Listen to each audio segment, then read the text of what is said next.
Olá pessoal, tudo bem com vocês? Aqui é a professora Márcia da disciplina de Biologia e hoje a aula vai ser sobre origem da vida, esse tema tão polêmico.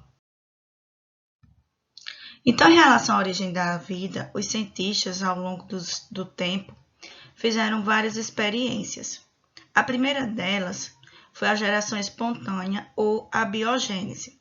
Lembrando que em biologia, toda palavra que vocês verem que tiver uma letra A na frente, quer dizer ausência de alguma coisa. Então, a biogênese, que a vida ela surgia da matéria bruta, não precisava de uma vida antecedente, com o processo de reprodução que a gente conhece hoje. Então, qual foi o experimento que foi feito? Eles pegaram semente de trigo, colocaram dentro desses frascos aqui, durante 21 dias, juntamente com roupas sujas. Então, as sementes do trigo com a roupa suja fez com que chegassem insetos.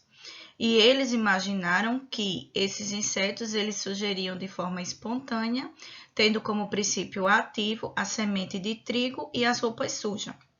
Hoje sabemos que é uma hipótese assim praticamente impossível, mas naquela época, como os cientistas eles não tinham muito recurso, então isso realmente foi levado em consideração por algum tempo, até que vieram outros cientistas e questionaram essa hipótese da biogênese. Um desses cientistas que questionou isso foi Francisco Redi, que ele foi o primeiro a formular a teoria da biogênese, que a vida ela sugeria de uma vida pré-existente. Então, ele pegou, na realidade, o experimento dele foi com 8 potinhos, mas aqui na representação eu trouxe 4. Então, ele pegou alguns potes, colocou carne, pedaços de carne dentro desses potinhos, e em alguns, como vocês podem observar, ele tampou, e outros ele deixou aberto. Esses que ele deixou aberto, ele observou que moscas entraram no pote, depositaram ovos na carne, e isso fez com que gerasse larvas que se transformaram em novas moscas. E aqueles potinhos que estavam vedados, não ocorreu a reprodução de moscas. Então, ele deduziu que as moscas elas não eram geradas de forma espontânea, e sim através de uma vida pré-existente.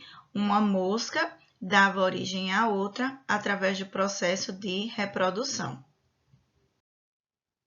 Outro experimento foi que as moléculas de matéria inorgânica elas podiam permitir a ocorrência de geração espontânea.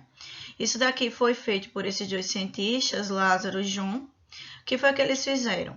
Eles pegaram um caldo nutritivo com moléculas inorgânicas, ferveram. Só que esse daqui, o John, ele não tampou. Como ele não tampou, quando esfriou, chegou a proliferação de micro-organismos. Esse outro aqui, ele tampou. Como tampou, não teve a proliferação de micro-organismos. Então, praticamente foi o que o Redi fez. Uma das experiências que deu fim à questão da geração espontânea, a biogênese, foi essa experiência aqui de Pasteur, certo? Então, como foi que ele fez? Ele pegou um caldo nutritivo, colocou dentro de um frasco, só que esse frasco ele tinha a boca em formato de cisne, certo? De pescoço de cisne. Então, isso daqui ele ferveu, esterilizou, e quando ele esterilizou, não chegou nenhum micro-organismo, certo? A calda ficou intacta, fervida intacta. Depois, quando ele quebrou essa parte de cima, que era o do frasco, permitiu a proliferação de micro-organismos dentro do frasquinho.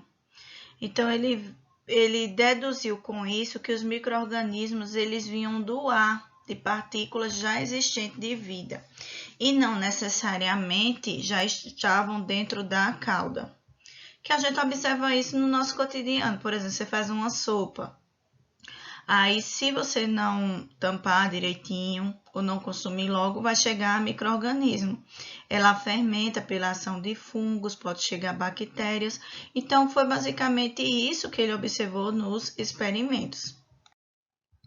A evolução química, ela trata que durante o surgimento de vida no nosso planeta, ele surgiu de compostos inorgânicos que se combinaram aleatoriamente formando moléculas simples. Então, a Terra primitiva, ela tinha esses compostos inorgânicos que se combinaram formando moléculas simples que posteriormente formaram os seres vivos. Então, a evolução química parte disso, certo? Existe uma teoria para a origem da vida. Se esses seres vivos que surgiram na Terra primitiva, eles seriam heterotróficos ou seriam autotróficos. Na teoria deles serem heterotróficos, eles afirmam que os seres vivos, de acordo com essa teoria, faziam um processo de fermentação. Então, tinham seres vivos muito simples, que não tinham capacidade de absorver o oxigênio, que naquele tempo ele era muito escasso, né? Na Terra primitiva.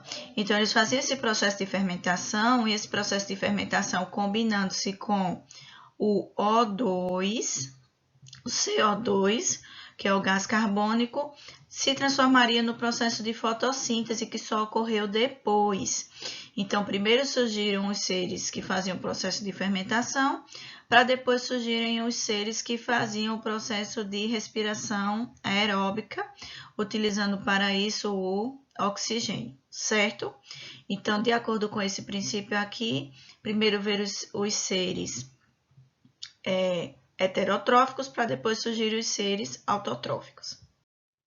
Já a outra hipótese diz que os primeiros seres vivos que surgiram na Terra primitiva, eles foram autotróficos.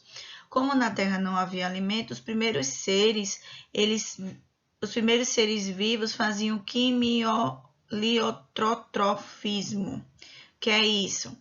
Eles eram seres heterotróficos que pegavam, através do processo de respiração, o gás carbônico, inseria para fazer a fotossíntese.